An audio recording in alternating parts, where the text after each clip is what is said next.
Hola, la intención de este video es dar un poco de información, ya que se ha informado acerca de una alerta en México por la bacteria Klebsiella oxytoca y confirman el fallecimiento de 8 menores a causa de esta bacteria Klebsiella oxytoca en el Estado de México. La Klebsiella pertenece a un grupo variado de bacterias gram negativas y específicamente la Klebsiella oxytoca se produce principalmente como infecciones nosocomiales. La Klebsiella oxytoca es una bacteria gram negativa que suele encontrarse en el tracto gastrointestinal humano, pero que puede ser peligrosa si invade otras partes del cuerpo o si contamina equipos o productos médicos. Las infecciones más comunes incluyen septicemia, neumonía, infección del tracto urinario y, en casos severos, choque séptico. La Klebsiella oxytoca tiene capacidad de infectar severamente el aparato inmunológico, sobre todo en aquellos pacientes que lo tienen debilitado, y crea una gran resistencia a los antibióticos. Como les decía, afecta áreas hospitalarias y generalmente está asociada a la contaminación de insumos médicos. Ahí debe de cuidarse todo lo que utilizamos en áreas hospitalarias para el tratamiento de pacientes, que es un factor de riesgo, estas áreas, para adquirir la Klebsiella oxytoca. ¿Cuáles son las posibles causas o fuentes de contaminación? La alimentación parenteral. Este es un método de administración que introduce nutrientes directamente al torrente sanguíneo. Debe de prepararse en condiciones de máxima esterilidad. Una falla en el proceso puede resultar con infecciones. Los equipos médicos contaminados, los catéteres, bolsas de infusión y las líneas intravenosas son rutas potenciales de transmisión si no se esterilizan adecuadamente. Y las prácticas hospitalarias, o sea, la manipulación incorrecta de equipos o insumos también puede ser un factor crítico. Ya el gobierno de México ha lanzado una alerta sanitaria precisamente con este tipo de recomendaciones, y como medida precautoria se solicita la inmovilización, suspensión de uso y administración de dichas soluciones, sobre todo las de alimentación parenteral. ¿Cuáles son las medidas preventivas y de respuesta? Primero, la identificación del foco de contaminación. Es crucial rastrear el origen exacto del brote, equipos, insumos o prácticas, y retirarlos de la circulación. Aislamiento de pacientes. Esto ayuda a prevenir la propagación en el nosocomio. El tratamiento oportuno, aunque en algunas cepas de Klebsiella oxytoca son resistentes a los antibióticos y pueden tratarse con carbapénicos u otros antibióticos según el antibiograma. Capacitación al personal, reforzar la esterilidad y el manejo de insumos en áreas críticas. Y vean ustedes, en esta combinación de las características específicas de la Klebsiella oxytoca, básicamente daña el aparato inmunológico y lo pone a prueba. Por eso es que los pacientes con compromiso inmunológico, debilitados o tratamientos inmunosupresores, pacientes prematuros o recién nacidos, son pacientes de alto riesgo.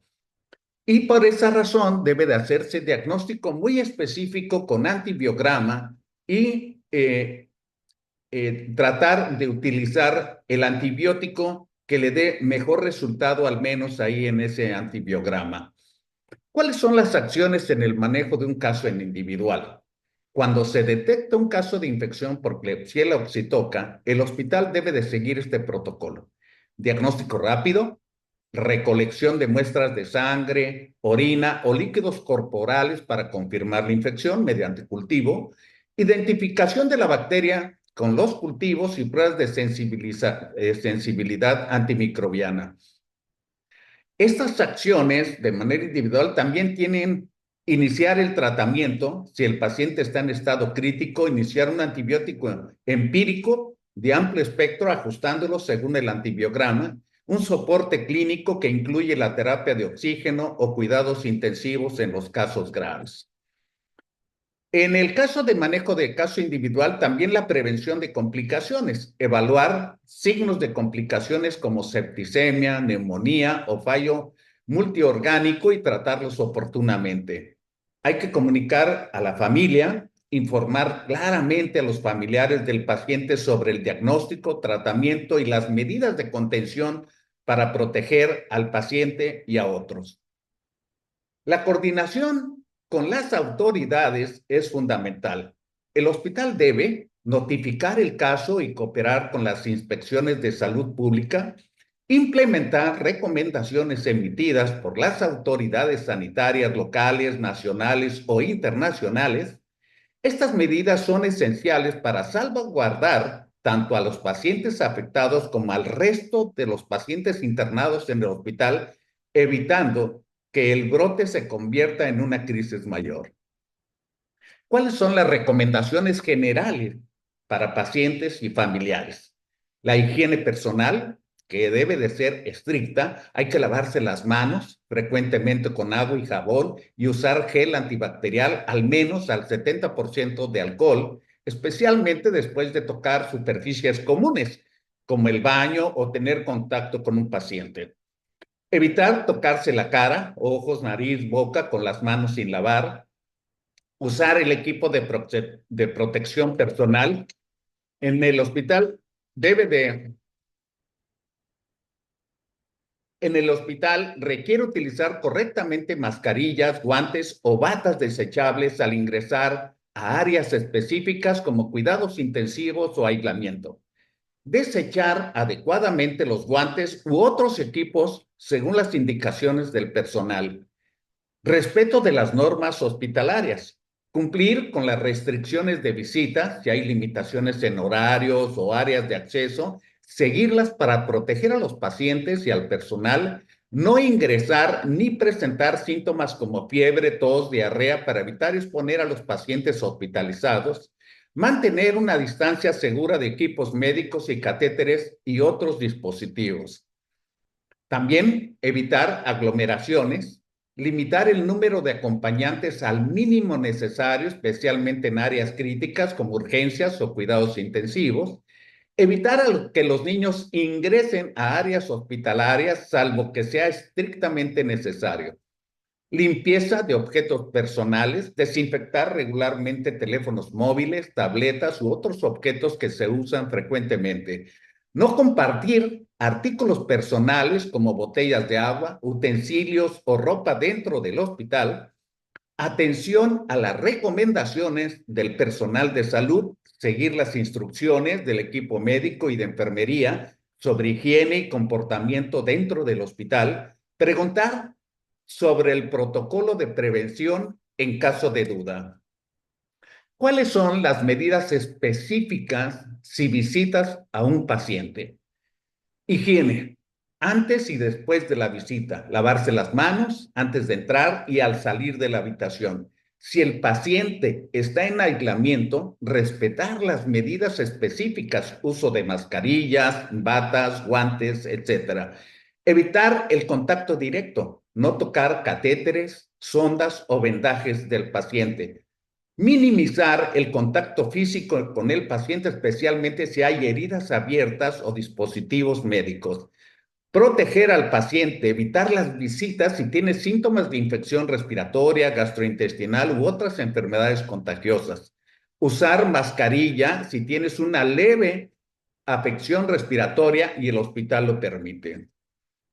¿Cuáles son las recomendaciones para el paciente hospitalizado?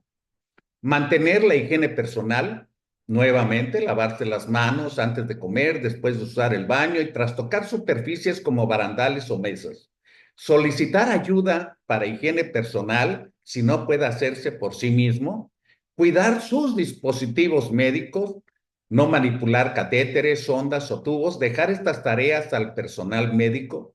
Avisar Si nota enrojecimiento, dolor o hinchazón en el área donde se colocó un dispositivo, participar activamente en su cuidado, preguntar al personal médico si los instrumentos y equipos se han desinfectado antes de ser usados, solicitar información sobre el manejo de medicamentos o dispositivos y comunicación inmediata. Informar rápidamente al personal médico si presenta fiebre, dolor, enrojecimiento o cualquier cambio en su estado de salud.